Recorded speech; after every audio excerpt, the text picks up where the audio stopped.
दिल्ली में जिस तरीके से आम आदमी पार्टी की मुश्किलें बढ़ रही हैं, उससे तो एक ही बात समझ में आती है कि शराब ना तो सेहत के लिए अच्छी है, ना ही सियासत के लिए। लेकिन कुर्सी का नशा निश्चित ही किसी भी विस्की या रम से ज्यादा सुरूर देने वाला होता होगा, क्योंकि अगर ऐसा नहीं होता तो चंडीगढ़ का मेयर का चुनाव शराबियों के नाच जैसा नहीं लगता। लेकिन आज के इस डिजिटल युग में एक और नशे की बात होनी चाहिए। वो नशा है नैरेटिव वाले फ्लेवर का सस्ता नशा, जिसमें आज की जनता, हम और आप इतने मशगूल हो गए हैं कि इस बात को नज़रअंदाज कर देते हैं कि केंद्र में अपने आप को विपक्ष बताने वाले सियासी हुक्मरान के पास राज्य की सत्ता भी है। कभी विस्तृत रिपोर्ट बनाऊंगा तो इस नैरेटिव वाले सस्ते नशे पर बात होगी, लेकिन आज समय की पाबंदी है तो रिपोर्ट जहां से शुरू की है वहीं चलते हैं।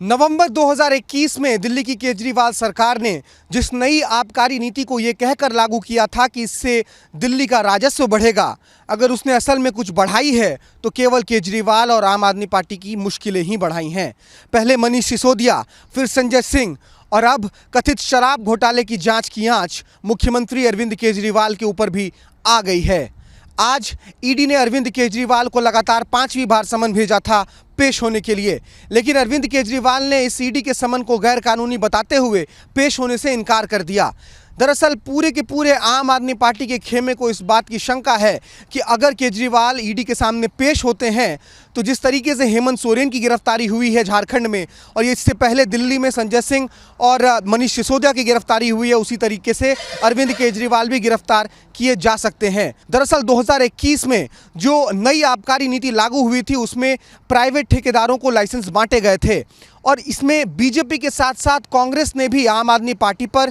इस लाइसेंस को बांटने की प्रक्रिया में अनियमितता के आरोप लगाए थे। साथ ही साथ कोरोना काल में जो ठेकेदार हैं उनको जो नुकसान हुआ था उसकी भरपाई के लिए आम आदमी पार्टी की सरकार ने उनके करोड़ों रुपए माफ़ भी किए थे। आरोप ये भी हैं कि इन करोड़ों रुपए की हेराफेरी की गई थी, इसको वापस से आम आदमी पार्टी के फंड में लाया गया, जिसका कि इस्तेमाल आम आदमी पार्टी ने गोवा और पंजाब के चुनाव को लड़ने के लिए किया था। अपने दुश्मन के दुश्मन को केवल दुश्मन का दुश्मन समझकर दोस्त बनाने में अक्सर ऐसा होता है कि मुश्किल घड़ी में हम इस उधेड़-बुन में फंस जाते हैं कि पहले कौन से रिश्ते को निभाएं,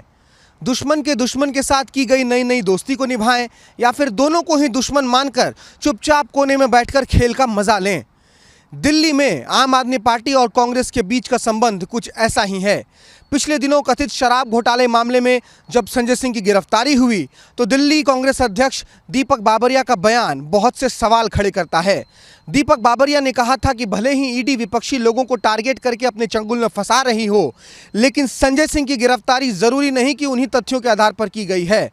क्योंकि दिल्ली में बीजेपी के साथ साथ कांग्रेस भी शुरू से आम आदमी पार्टी पर शराब घोटाले का आरोप लगाते रही है। ऐसे में सवाल बहुत महत्वपूर्ण है कि अगर ईडी के सामने अरविंद केजरीवाल की पेशी होती है और ईडी उनको गिरफ्तार कर लेती है तो क्या कांग्रेस आम आदमी पार्टी के साथ भी उसी मजबूती के साथ खड़ी रहेगी जिस मजबूती के साथ कांग्रेस झारखंड में हेमंत सोरेन के साथ खड़ी थी, या फिर बिहार में लालू यादव और तेजस्वी यादव के साथ खड़ी होती है?